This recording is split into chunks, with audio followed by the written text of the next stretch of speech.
Magnífico reitor, senhor representante da senhora Presidente do Conselho Geral, senhor Vice-Presidente do Supremo Tribunal Administrativo, senhor Presidente da Câmara Municipal de Coimbra e senhores Vice-Presidentes das Câmaras Municipais de Cantanhede e da Figueira de Foz, senhor Presidente da Direção-Geral da Associação Académica de Coimbra, Excelência Reverendíssima, senhor Dom Virgílio Antunes, Bispo de Coimbra, digníssimas autoridades civis, judiciárias, militares e policiais, senhor Presidente da Associação dos Antigos Estudantes da Universidade de Coimbra, senhor Reitor Emérito, senhoras e senhores Vice-Reitores e Pró-Reitores, senhor Capelão da Universidade, senhor Provedor do Estudante, senhoras e senhores Diretores das Unidades Orgânicas, senhor Administrador e senhor Administrador Adjunto, senhoras e senhores membros do Conselho Geral, senhoras e senhores membros do Senado, senhoras e senhores doutores, senhoras e senhores estudantes e elementos do corpo técnico da Universidade, minhas senhoras e meus senhores.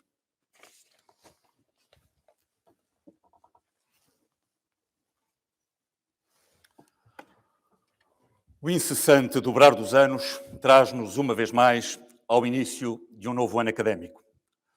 Um início que a Universidade assinala desde há muito, através deste ritual solene tantas vezes repetido, sempre igual e, todavia, sempre diferente. Um ritual densificado de significado que nos recorda a fugacidade do tempo, acrescentando simultaneamente uma ideia de perenidade. Um ritual que é simbolismo de continuidade e de renovação, que, como todos os cerimoniais académicos, é cais intemporal, onde têm começo e fim os percursos da ciência e do homem, e que nos lembra que a universidade é permanente ponto de chegada e ponto de partida. Que nos lembra que a universidade, tal como cada um de nós, é feita de tempo e pelo tempo. E é efetivamente assim.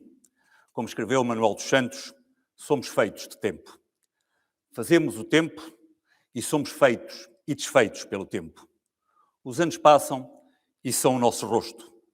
É do tempo que nos olhamos, olhamos o que somos, olhamos o que fomos e o que fizemos. Olhamos também o que não fomos e o que não fizemos.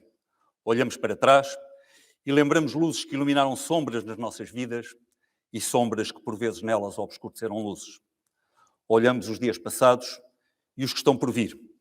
Pensamos no caminho trilhado e no que falta percorrer. Pensamos no quando o mundo não coincide por vezes connosco. Pensamos em como não sabemos tanto do que queremos e queremos tanto do que não sabemos. Esta sessão solene é também tempo de encontro da comunidade universitária. Um momento que reforça, aliás, o facto de uma universidade não existir nem viver sem as pessoas, pois são estas que lhes dão conteúdo, significado e memória. E a ser assim, este é também um momento para pensarmos naqueles ao lado de quem pisamos ou pisamos o terreno, ora seco, ora escorregadio, da vida, do tempo. Momento para lembrarmos e agradecermos o que nos transmitiram e o que nos deixaram aqueles que já partiram. A contribuição que de alguma forma deram para sermos quem somos e como somos. Para a universidade ser o que é e como é. Eu lembro particularmente os meus mestres, e entre eles Oliveira Sá, a quem sempre prometo nunca faltar no tempo que me falta para ir ao seu encontro. E esta sessão é ainda momento para pensarmos também naqueles que nos hão de continuar e naqueles que à universidade chegam de novo neste ano académico, na expectativa de que esta os ajude a moldar o seu futuro. Pessoalmente, fascina-me saber que em cada ano escolar passarei provavelmente a existir para alguém que não existia para mim até então. E que talvez alguns passem a trazer-me consigo até ao momento de não existirem mais, e escrevendo porventura outros o seu nome, o seu destino, na minha história.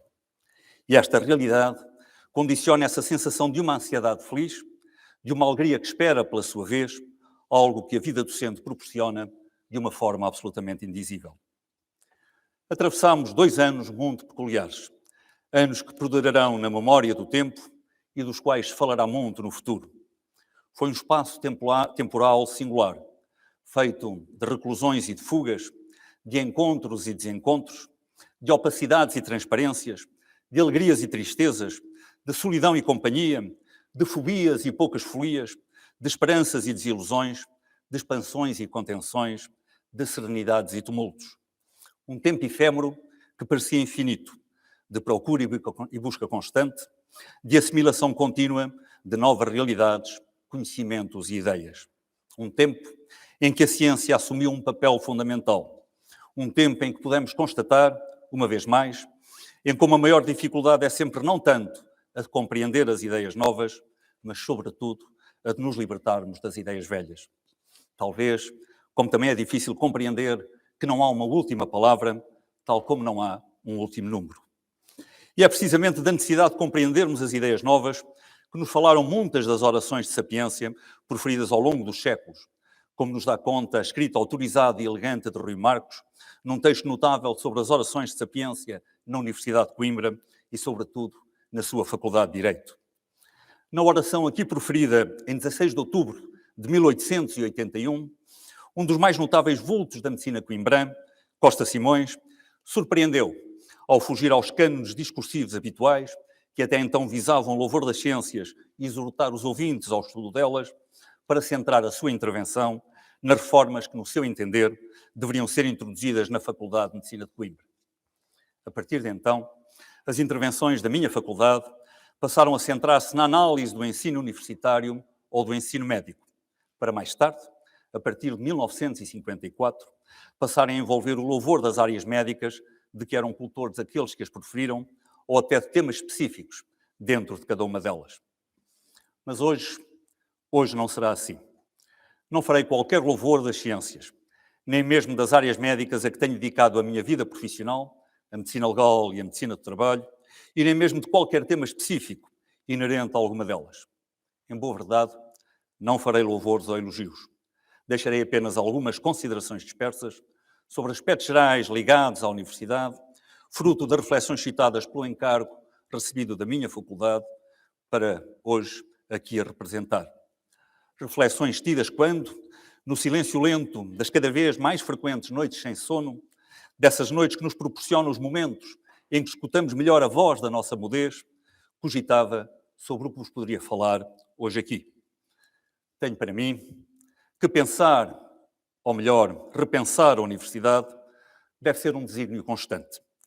Que é essencial refletir continuamente sobre onde estamos, para onde queremos ir e de como vamos atingir os objetivos e metas específicas que delinearmos. Refletir sobre o que queremos, porque o queremos e como o queremos fazer. Refletir sobre como poderemos ajudar a universidade a cumprir inteiramente o seu papel, a interrogar o mistério, a desvendar os enigmas que a existência nos coloca, a procurar resposta para as grandes e pequenas interrogações. E até, de alguma forma, a acrescentar o real, a reinventar o mundo que nos coube.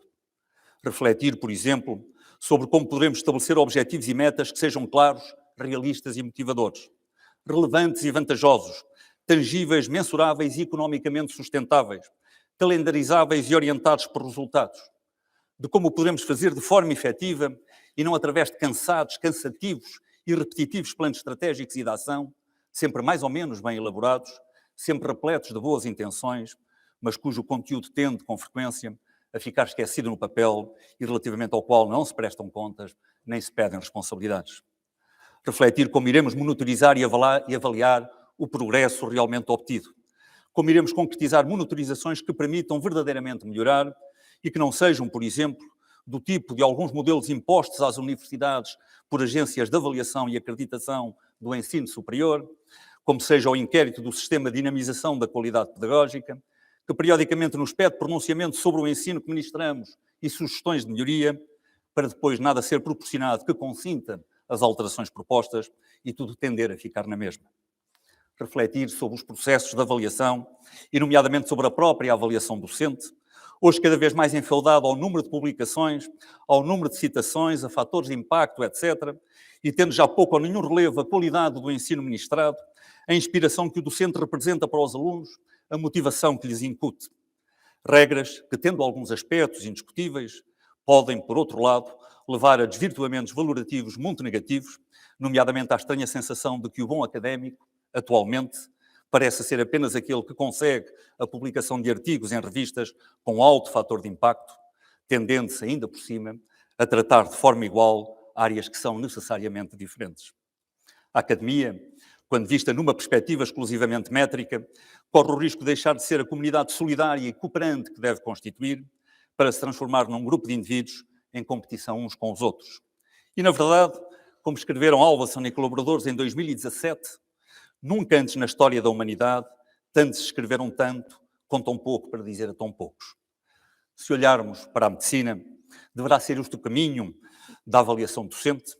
Algum de nós escolhe o médico em que quer ver o seu problema de saúde tratado pelo número de citações ou pelo número de publicações desse clínico? Ou tenderá a escolhê-lo pelas suas qualidades humanas, pelo zelo e profissionalismo que demonstrou, pela sua competência técnica ou profissional, pela visibilidade que a sua intervenção social lhe proporcionou? Bem sei que, frequentemente, estes aspectos surgem associados, mas não sucede necessariamente sempre assim. A este propósito, leio, aliás, sempre com gosto e proveito, um belíssimo texto da autoria de um estimado colega e amigo, o Dr. Manuel João Cartilho, publicado sob o título Universidade e Comunidade, na obra que coordenou de Psiquiatria Social e Cultural, com a chancela da imprensa da Universidade de Coimbra e cuja leitura sempre recomendo. Repito, pensar o futuro da universidade, em todas as suas dimensões, deve ser continuamente a maior das nossas prioridades. E é fundamental que assim seja, porque só assim será possível termos uma universidade moderna e dinâmica que pulsa ao ritmo da vida e das necessidades sociais. Porque só assim será possível atingir os níveis de qualidade pedagógica e de investigação que para ela pretendemos. Porque só assim será possível obter a globalização que para ela ambicionamos. Porque só assim será possível preparar futuros profissionais nas diversas áreas do conhecimento, que venham a ser um dia líderes nas suas áreas de exercício profissional e a constituir exemplo de cidadania e de intervenção ativa nos diversos setores da sociedade. Com estas palavras, não estou a dizer que não tenham sido dados passos muito positivos pela nossa universidade e num passado recente. Muito pelo contrário. Na área da globalização, por exemplo, a Universidade de Coimbra tem vindo a concretizar uma ação altamente meritória nos últimos anos e que merece ser efusivamente saudada. E este é apenas um exemplo, entre diversos outros, como da intervenção de hoje do Sr. Reitor tivemos a ocasião de constatar.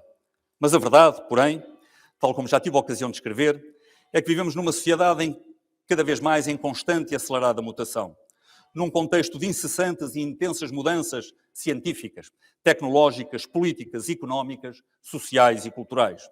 Uma sociedade na qual os desafios que se colocam às instituições universitárias, os novos desafios, são ganhos ou perdidos em função da rapidez com que estas se souberem adaptar a tais mudanças. Há, pois, que estar atento aos fenómenos do tempo presente e ao que se perspectiva para o futuro, mantendo um contínuo esforço de inovação, modernização e desenvolvimento, para que a Universidade de Coimbra cumpra por inteiro e de forma exemplar o papel que é o seu.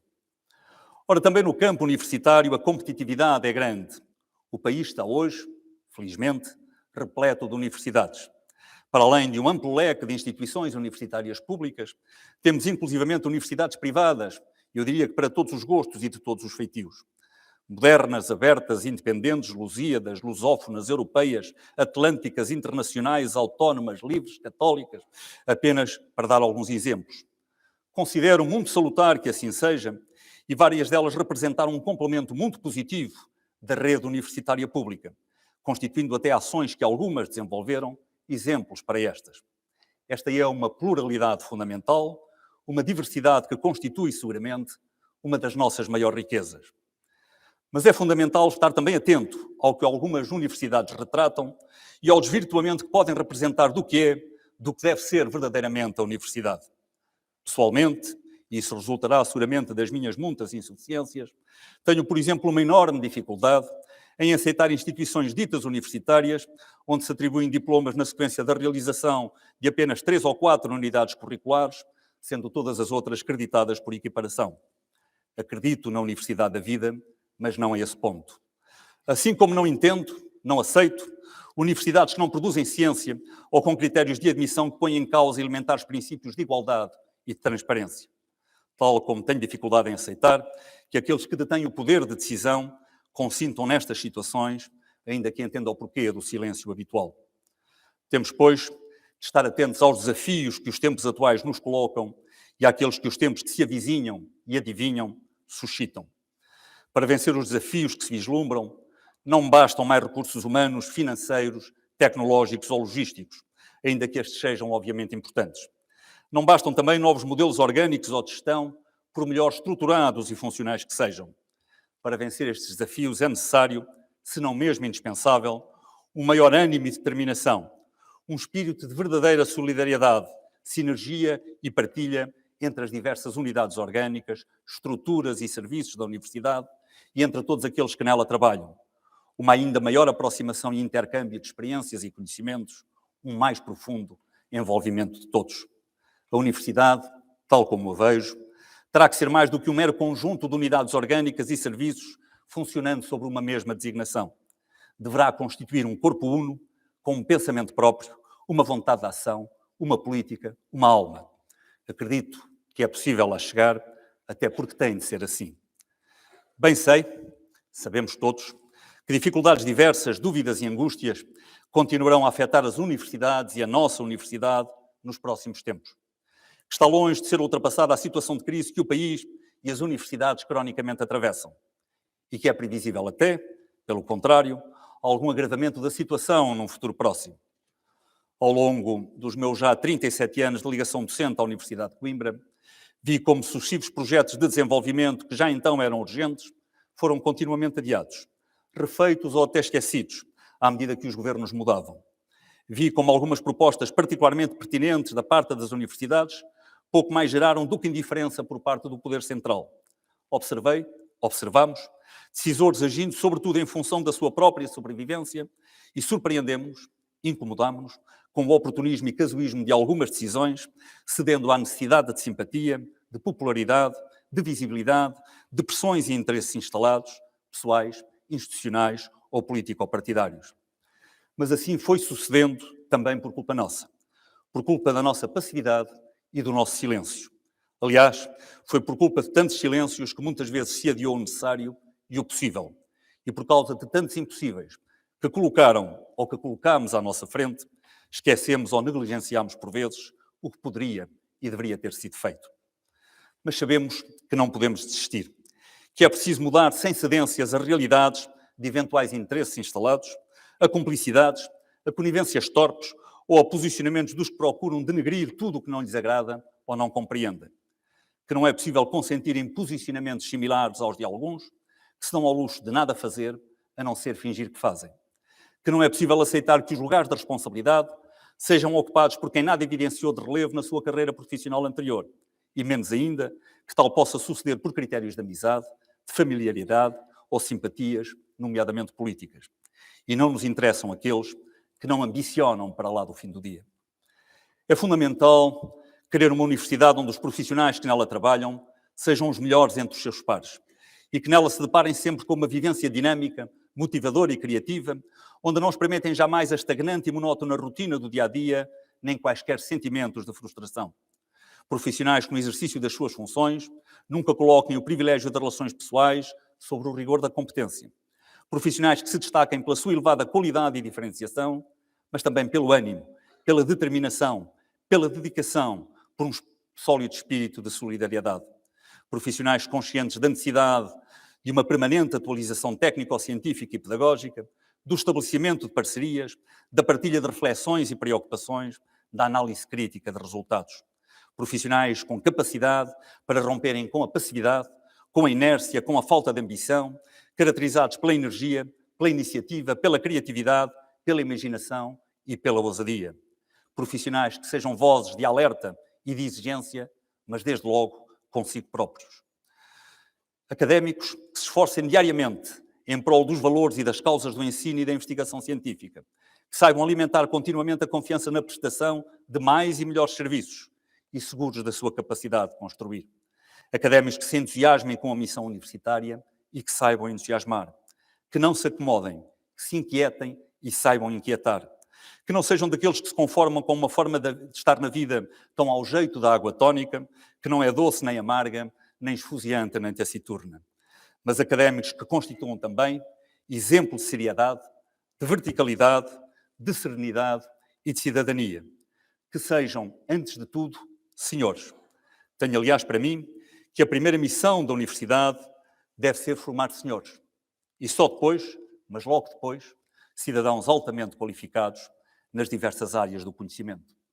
Que a universidade deve ser para elites e para formar elites. Não para elites económicas ou de pertença às classes sociais, mas para elites intelectuais, da ciência e da cultura. Para pessoas que valham pelo que são e como são, pelo que construíram e como construíram, que valem por si próprias e não pelos nomes ou estatutos sociais que herdaram e que foram outros a construir. Vejo, aliás, com tristeza, o rumo seguido no contexto de algumas tradições académicas estudantis, o espetáculo degradante em que alguns transformaram essas manifestações em todas as universidades do país e, sobretudo, quando vejo, pontualmente, a imagem de Coimbra ser associada a tais comportamentos. E mantenho a esperança de ver sair das associações académicas posições ainda mais firmes de repúdio contra tais comportamentos e um aconselhamento e apoio intenso aos novos estudantes para não se sujeitarem a condutas ridículas e humilhantes, para rejeitarem por completo, no âmbito dessas manifestações académicas, que muito podem ter de positivo, atos que põem em causa a dignidade da pessoa humana e que menorizam e apoucam quem os concretiza e as instituições onde decorrem. É preciso saber promover a conciliação entre as tradições, o presente e o futuro, e olharmos para tudo isto de forma crítica, inteligente e equilibrada. É preciso procurar cumprir sempre da melhor forma e em todos os momentos os ideais universitários e saber apoiar corretamente os que chegam de novo nesse cumprimento.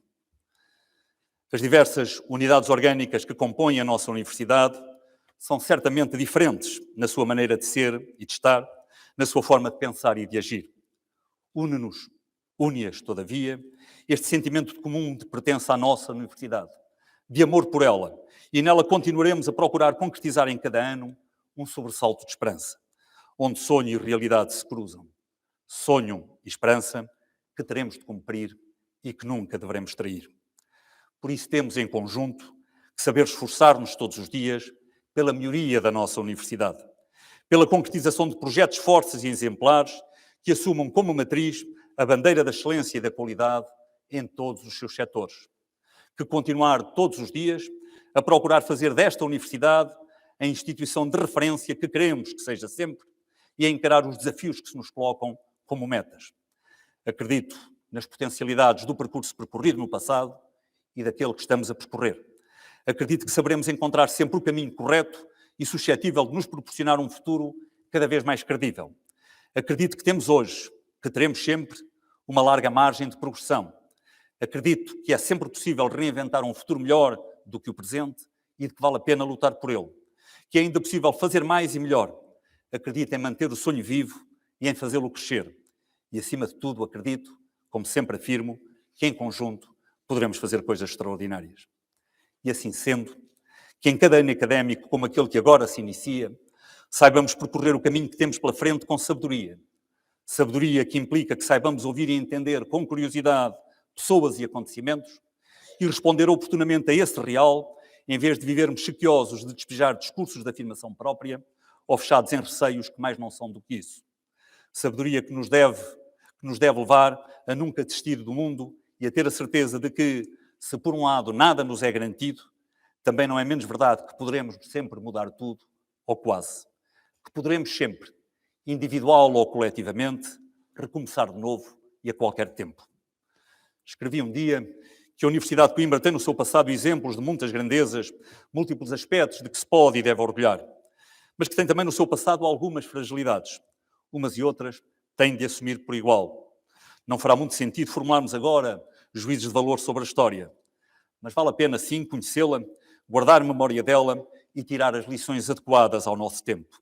A melhor maneira de honrar os múltiplos aspectos positivos do passado é projetá-los para o futuro, tirando deles e dos erros cometidos o melhor ensinamento, memória e compreensão, estímulos e energia para o porvir. É preciso olhar o passado com os olhos postos no futuro, até porque o passado continua-se inevitavelmente no presente e quase sempre encontramos razões para o que sucede hoje, olhando para o que aconteceu ontem. E se é certo que o presente é, de alguma forma, uma contínua invenção nossa, uma espécie de ponto oscilante que nos vai sustentando entre as incertezas do futuro e as irremediabilidades do passado, a verdade é que devemos olhar cuidadosamente para ele.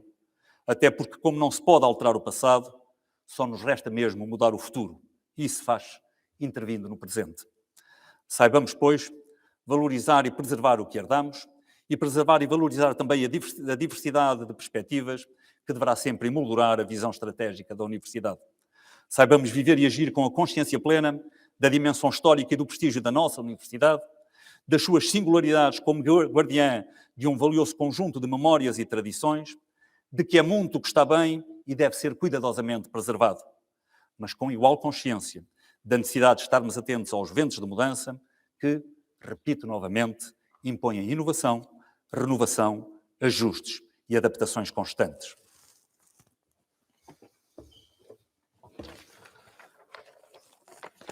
Magnífico reitor, é tempo de dar voz ao silêncio. As instituições confrontam-se sempre, sucessivamente, ao longo do contínuo passar dos anos, com momentos de alegria e de tristeza, de ânimo e desalento, de felicidade e de angústia, momentos menos bons, momentos bons, tal como acontece também nas nossas vidas pessoais. Os últimos 2 anos, em virtude do contexto pandémico, revestiram-se em múltiplos momentos de algum desalento, tristeza e angústia. Foram tempos menos bons. É devido à reitoria e a todos aqueles que conduziram os destinos da universidade e das suas diferentes unidades orgânicas neste período, um agradecimento sincero pelo esforço acrescido que o mesmo implicou e por tudo aquilo que durante ele fizeram. Mas aos momentos menos agradáveis e mesmo às tempestades que por vezes agitam as instituições, acabam sempre por suceder períodos de acalmia, momentos bons, num contínuo alternar que afinal ajuda a manter acesa a esperança e nos reforça o ânimo e a vontade. O fundamental é ter a consciência plena de que assim sucede e manter sempre o alento e a determinação. Assim tem sabido fazer a Universidade de Coimbra, assim continuará a saber fazer, a nossa universidade continuará certamente a concretizar a sua missão de tributo ao saber, de elemento de transmissão e gênese de conhecimento, e a promover a essência da vida universitária, dinâmica intelectual, densidade intelectual, diversidade intelectual. Afinal, foi pelos valores do talento, da ciência e da cultura que a Universidade de Coimbra nasceu. É por eles que pulsa, é por eles que vive. Como afirmou um dia nesta sala o Dr. Vasco Lobo Xavier, enquanto a Universidade mantiver a capacidade para gerar espíritos devotados, insatisfeitos e criadores, isso será o bastante para podermos continuar com tranquila consciência e tranquilos também quanto ao seu futuro. Eu tenho a certeza que assim será. E essa certeza é tudo aquilo que preciso.